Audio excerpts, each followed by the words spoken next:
Hello everyone, Bridget Casey with Bridget Casey Designs here today for ScrapbookPal.com. Today I'm working with a beautiful trio of products from Pinkfresh Studios Beyond Measure. This includes a 4x6 stamp set that has 5 individual pieces. One is a large outline images and 4 sentiments. There's one die to cut out the outline image, as well as a stencil set that includes 5 individual stencils. So we're going to move these pieces aside, and then we're going to take a look at the other products, including inks we'll be using. So we'll use Pinkfresh Peach Fuzz, Apricot, Sweet Mustard, Aquamarine, Mermaid Cove, and Tidal Pond, as well as the Matte Gold Pearls, some Altenew mini blending tools, and the Deck Planks 3D embossing folder. I've got my mini MISTI out, and I've got a piece of Neenah Classic Crest Solar White 80-pound cardstock in there.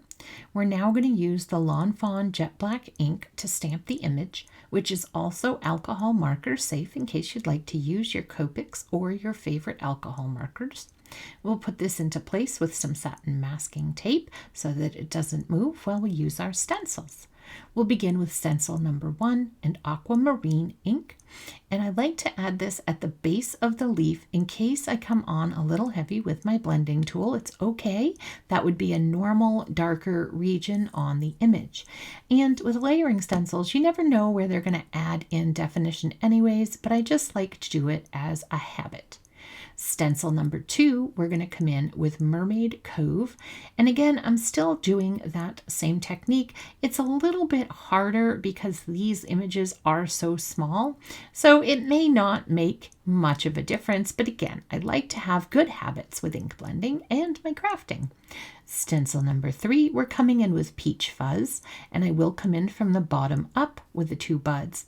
The flowers, I'm coming from the outside in because I'm concerned about getting ink on the flower center, which we will add with color later. If you wanted to do some clear embossing, you could add the flower centers first, and then you could add more depth and dimension in the center of your flower.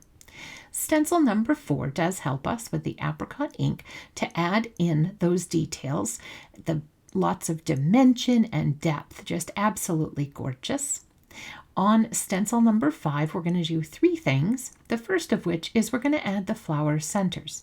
And I'm going to do this with mustard seed, sweet mustard. I wanted to say mustard seed, sweet mustard ink. And then I'm going to remove my stencil, wipe it off, and then put it back into place so that we can go ahead and we can add on some dimension and depth in our leaves. And there are a lot of little bits, so I'm just fiddling and getting it perfect. So on stencil number 1, right there, we used aquamarine. So the pieces that were on stencil number 1, I'm going to add Mermaid Cove to, so that I get nice depth in there. And then I'm going to go ahead and switch inks. I'm going to use now Tidal Pond for the leaves that I used on stencil number 2. So stencil 1 is aquamarine, and then when I get to stencil 5, it's the Mermaid Cove, and then stencil 2 was Mermaid Cove, and then stencil 5 was Tidal Pond. You could go ahead and just use one color on each stencil. That's absolutely fine. I got a little fancy schmancy there and was having a lot of fun with these products. So I've gone ahead and I've used the coordinating die to cut it out. I've also gone ahead and 3D embossed my Deck Planks 3D embossing folder onto some more Neenah Classic Crest Solar White 80-pound cardstock. I wanted to do a square card, but it just wasn't looking right. So I thought I'd put my adhesive, the thin 3D foam squares from 3L, on the back of my image while I pondered what I was going to do. A lot of cards have taken beautiful twists and turns while I was putting on adhesive and coming up with a solution. So my solution is I wanted to change out the sentiment to a piece of black cardstock with some white embossing. So I've put that into my MISTI after treating it with my anti-static powder tool. I'll now use some sticky ink and I will stamp this down to get a good impression so that I can make sure that my embossing powder sticks beautifully when I get to this stage. It's always sad when you think you have it clear embossed and it's not really. So I get a little extra, so I'm just brushing that off with a paintbrush. And this is the Ranger White fine detail embossing powder. So I'm going to heat set this on my black cardstock, and then I'm going to set that down and let that dry for just a second. We will then come, and I went wild. I'm trimming it at an angle, and then I'm trimming off all the extra little bits and pieces that I have to try to get it as straight as possible.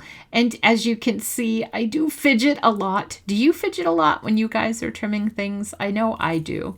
So now that we've got that done, I'm trying to figure out my pieces. So I'm wiggling around. I thought I might want to put the arrangement off the card panel and then just have the sentiment up in the focus in the corner.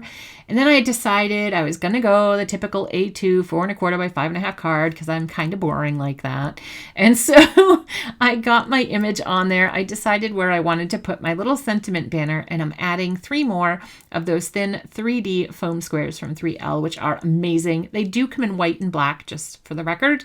So I've got that all adhered, and then I wanted to add those beautiful matte gold pearls from Pinkfresh. So I've got my little helper sticky tool thingy-majiggy there, and I'm adding on my pearls where I think I want them. I like where they are. So I get my Barely Art glue out, which is phenomenal because it has that super duper fine tip, and it helps me to apply those pearls and get them right in place. So there's my card. Thank you so much for watching. Make sure you head on over to the Scrapbook Pal YouTube channel to subscribe and like. We can't wait to see you next time.